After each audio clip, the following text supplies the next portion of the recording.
Hello and welcome to Matt's Mosh Pit, and tonight I'm going to share my experience at the Lovebites Eternal Phenomenon US Tour.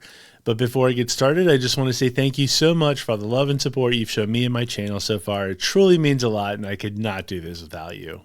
So as mentioned, I recently had the opportunity to check out Lovebites on their Eternal Phenomenon US Tour.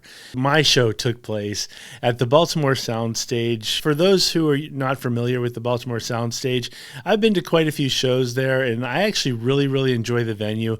It's a very small venue. The capacity is 1,500 people, and I'll be honest with you, I don't know that I've ever actually been to a sold-out show at the Baltimore Soundstage. A lot of the bands that I truly enjoy don't pack it out. So in this particular case was no exception. It was definitely not at capacity. I feel like there was probably in the high hundreds. So maybe, 800 people there, maybe a little less. I'm not really sure. But I really honestly didn't know what to expect. I know Lovebites is huge in Japan, and so I was very curious to see what kind of a draw there would be in North America. And I know they've played North America a few times, and it's always like really small dates. And this tour, once again, was no exception when it comes to that. There was really only 9 dates on this particular tour. And anyway, it was a really cool opportunity to check them out. As always, every show I go to, I have to check out the merch. And this merch table was actually quite limited, which in hindsight, I guess it completely makes sense. Really it's a 9-show run. So everything was done, I think, at a smaller scale. But there was a couple different options for designs. I think it was like 3 total. And it was perfectly fine by me. For the most part, I'd say the merch was pretty underwhelming, but also very understandable. The support act for Lovebites was a band from LA called Edge of Paradise. And Edge of Paradise is basically, I would say, more of like a symphonic metal band. They had a female lead singer, 1 guitar player, 1 bass player, and a drummer. And I guess for me, they got a lot of style points. I think they had all the style in the world. The lead singer at one point came out with her top had lights on it that were blinking and whatnot. The guitar player had, I think it was like an 8-string guitar, but I wasn't on that side, so it was really kind of hard to tell. The bass player had like a 5-string bass player. The drum kit even had these like weird, I think like sound deflectors to them. So it seemed like they had a lot of style, or at least they put a lot of money into what they're doing. But for me, there was just something missing, and I can't quite put my finger on it, what it was. The songs were decent. There was nothing off-putting, and I've definitely sat through bands that or opening bands where you don't really know their music, and you're just really just counting down the songs till they get off, and then the main band comes on.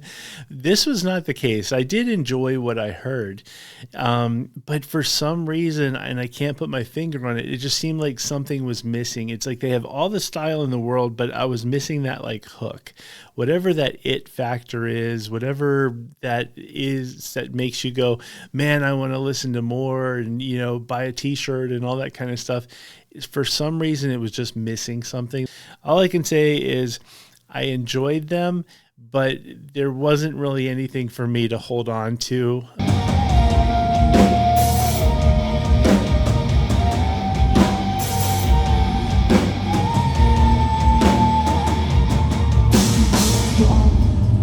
And then it was time for Lovebites. And I'll be honest with you, this was a show that I really wasn't sure how I would feel about it, because Lovebites is one of those bands where I've done reactions to them, I've listened to their albums, and I really have a lot of respect for the musicianship in the band. But one sticking point that I've always kind of had is with the vocals. And I know Asami is a great singer and all of that kind of good stuff. But for me, there seems to be something off. And I think it's really just the translation between Japanese to English. And I know they're singing in English, but there's something that's lost in that translation for me that doesn't seem right. And so that's always been kind of a sticking point with me. And so I really wasn't sure what I was getting into with, going to the show, but I was definitely curious. So my intent was, hey, I don't know what I'm in for. Let me check them out for a little bit. If it's not working for me, I can just head out. And so that was me going into it, I should say. And then they came out, and to say they blew me away is an understatement. They came out with such like raw energy, and just they even had me in the very beginning, because you can tell that they have studied all of the greats. They took cues from Iron Maiden, Halloween, Motorhead, Judas Priest, all of those bands, and you can tell right off the bat when they come out.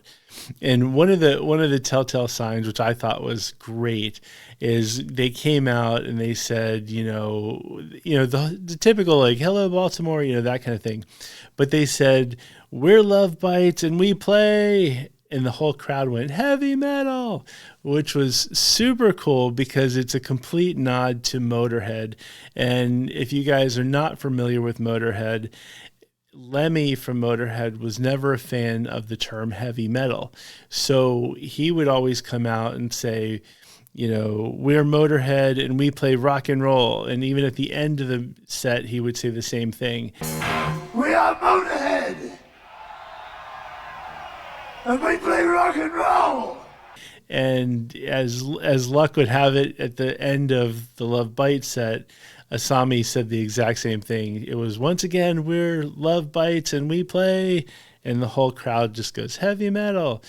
Super, super cool. The other thing I noticed, and once again, this kind of goes hand in hand with studying the greats, and recently or last year, I had First to the Barrier to Iron Maiden, and the one thing that really stuck with me was the fact that every member of Iron Maiden gives full eye contact to those in the front. And then Bruce goes out of his way to try to make the other people in the further rows and all of that feel like, he's looking at them. And so they're very, very good at eye contact, and they're very good at making the whole room feel as if they're singing to you. And it's always been about music and connecting with people live. And I stress the connecting bit. It's about making real connections. And I will say this, that Lovebites did the exact same thing. I was in the second row basically, and every single member of the band, except for poor Haruna because she was on the drums, but every single member of the band would like change sides, and they really just went, and I feel like they had eye contact. They made sure to have eye contact with every single person in the first couple rows.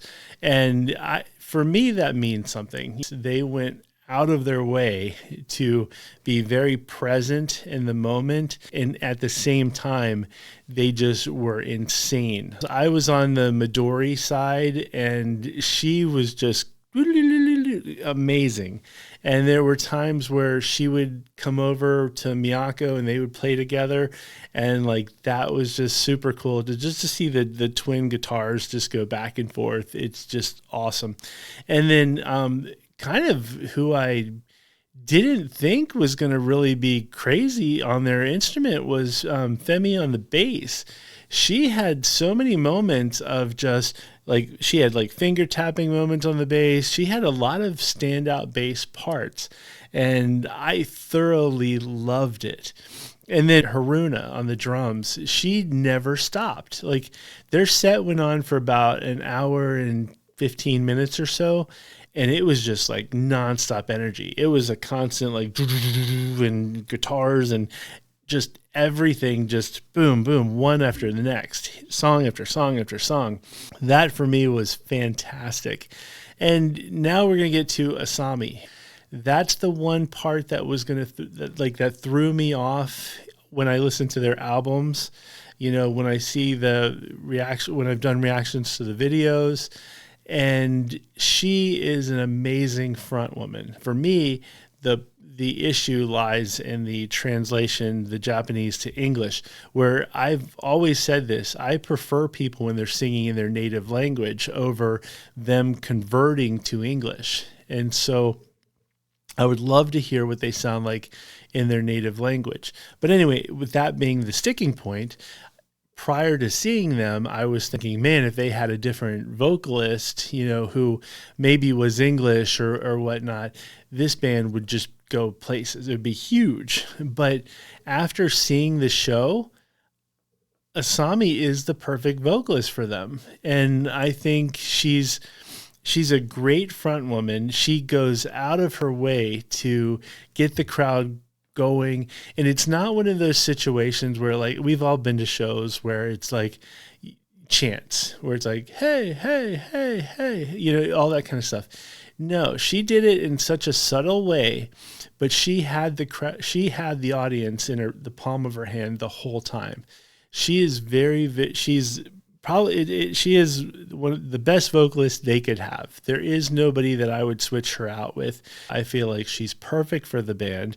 She's a great front woman, and I take back any of my prior thoughts.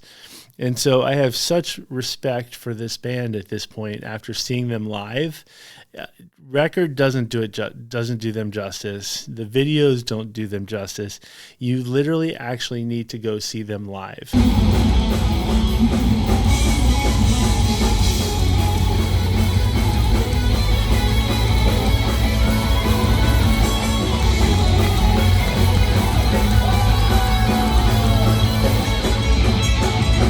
So if you couldn't tell, I absolutely loved this show and would absolutely go see Lovebites again. By the time this comes out, this tour may be almost over, so I don't know how, if you're in America, if they're coming to your town, go check them out as soon as you can. If you're not in America and they are coming to your area, I absolutely suggest you check them out. Definitely give them a chance. If you have any kind of hesitations, just like I did going into it, I guarantee you they will change your opinion after you see them. They've turned me into a big fan for life. Go check them out if you get the opportunity. And before I head out, I just have to give a shout out to my new friend Mike, who I met at the show. And it's always really cool just meeting new people at these shows. So if you do see me out there and you either recognize this channel, definitely stop by and say hi. I think it's super cool when anybody kind of notices, recognizes me or something like that from the channel. It might prove to my family that people actually do watch the channel in some cases. But anyway, it's super, super cool to meet people out at shows. And this was no exception. And so big shout out to my new friend, Mike. And with that being said, thank you very much for watching, and I will see you next time.